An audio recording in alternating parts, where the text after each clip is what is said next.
E aí galera, fisicorredor Cláudio Cotter aqui para o 6º vídeo. Hoje eu vou falar sobre 3 mitos que eu ouço até agora como dúvida dos pacientes. É coisa antiga, é discussão antiga, é polêmica, mas a gente já tem bastante evidência científica para mostrar pra gente. E eu posso falar também que na minha prática é incontestável isso que eu vou falar. São 3 mitos, eu vou começar falando agora. Só vou antes pedir para você que está curtindo nossos vídeos aí, curte, compartilha, manda para as pessoas que possam querer seguir esse tipo de conteúdo, para seguir esse canal também. E hoje eu vou fechar esse bloco de assuntos mais genéricos sobre lesões, questões que podem ser importantes para você observar, que podem gerar lesões. E eu vou finalizar esse bloco de 6 vídeos. No próximo bloco eu vou começar a falar mais específico de cada articulação. Mas aqui hoje eu vou falar sobre os 3 mitos. E o primeiro mito que eu vou falar hoje é que as pessoas sempre me perguntam se devo usar um tênis com amortecimento, porque é importante evitar o impacto, principalmente na corrida, nos esportes em geral. E eu já digo aqui com toda certeza, tem muito estudo científico já abordando esse assunto. Os tênis que absorvem impacto, eles não fazem mágica.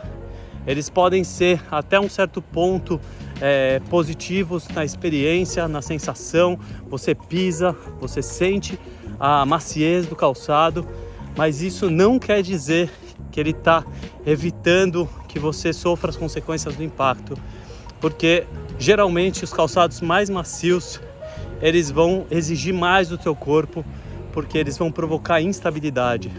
Eu fiz esse vídeo aqui. Hoje eu quero mostrar para vocês de forma bem objetiva a comparação entre um tênis mais macio e um tênis com a sola mais rígida. São calçados parecidos, com solas mais ou menos da mesma espessura, com um drop muito parecido. Vocês podem ver que esse mais coloridinho, ele é mais macio. Quando eu faço a absorção do impacto, ele naturalmente vai exigir mais do meu tornozelo para conter uma pronação que é aumentada.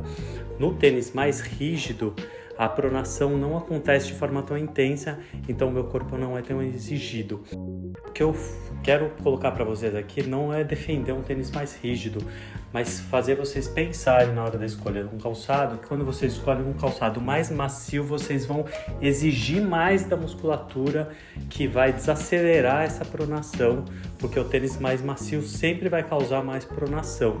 Então, a musculatura interna, o tibial posterior, que segura esse movimento de pronação principalmente, junto com a musculatura que age sobre o joelho, vai ser mais exigido por esses calçados mais macios. Em qualquer exercício de equilíbrio, você prepara melhor essa sua musculatura para esse tipo de calçado, para evitar que você tenha problemas na hipótese de você escolher um tênis mais macio para correr.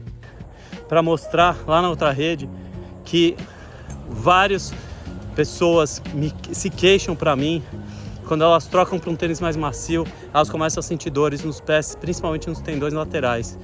E isso é simplesmente pelo fato de que quando você usa um calçado mais macio, você exige mais da tua musculatura lateral, estabilizadora, interna e externa do pé. E isso é fato. A questão é o quanto você vai conseguir se adaptar a isso.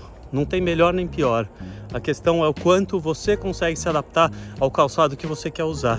Então, a gente sempre vai falar nessa questão da adaptabilidade. O quanto um tênis, um calçado consegue diminuir o impacto para o seu osso não sofrer, para a sua articulação não sofrer, não é tão importante, porque a gente tem que pensar num conceito da antropologia que é muito considerado quando a gente faz estudo científico, que é a hipótese nula. Os nossos ancestrais, por milhões de anos, correram descalços.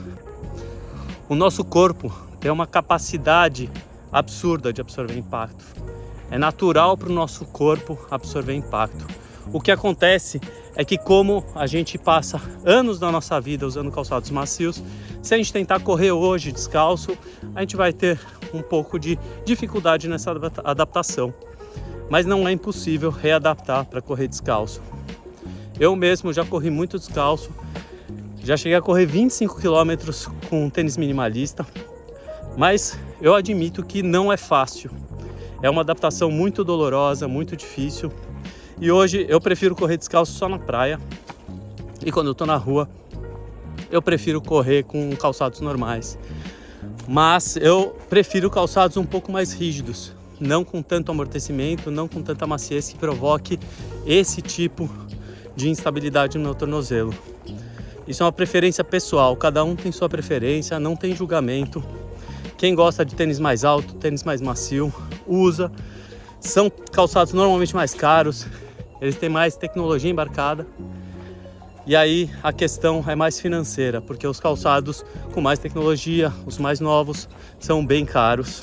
E é uma opção minha usar calçados de linhas antigas. Eu prefiro comprar calçado em promoção, eu prefiro comprar os calçados mais baixos, que são mais como os tênis de antigamente mesmo. Isso é uma opção de cada um. Segundo mito, vamos lá para o segundo mito. O segundo mito é o tão famoso alongamento. Eu ouço até hoje dos pacientes, mas eu posso alongar? Pô, não falam que não é mais para alongar? Não existe isso de não pode alongar. Se você se sente bem alongando, alonga.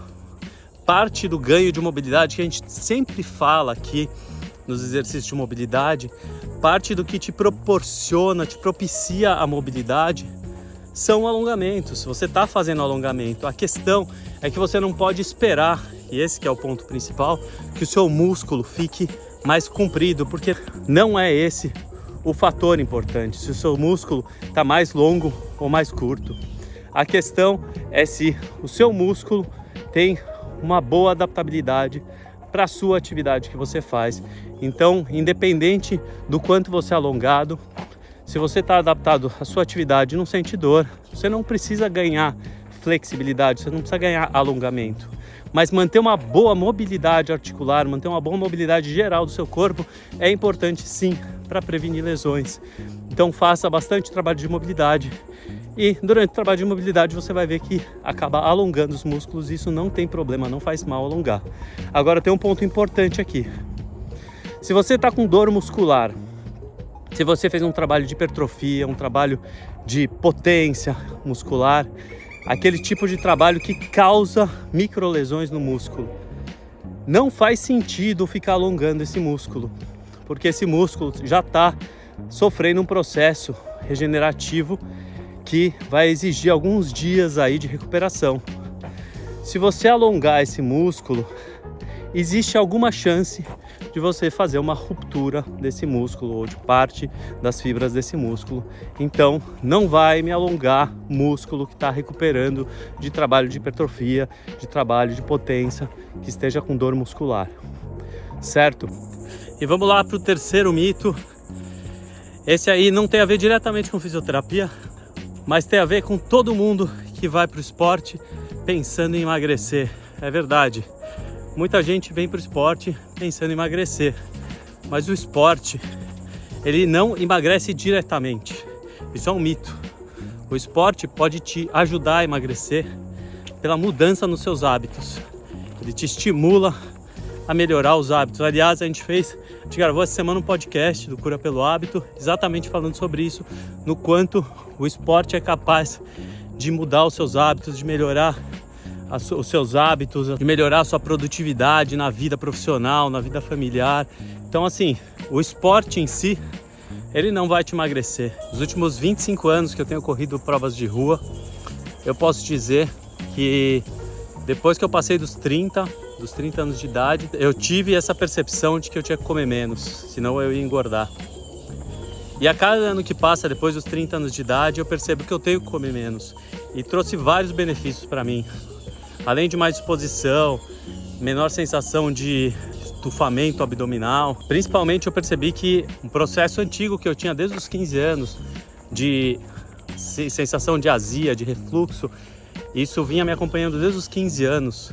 Eu já vinha reeducando minha alimentação desde os 15 anos, passando em médicos, fazendo tratamentos. Depois que eu comecei a comer menos, menor volume de comida, eu percebi que teve um benefício enorme para mim nesse sentido também. Melhorou também o refluxo, inclusive a hernia de hiato que eu tinha, ela sumiu nos exames que eu fiz, nos últimos exames.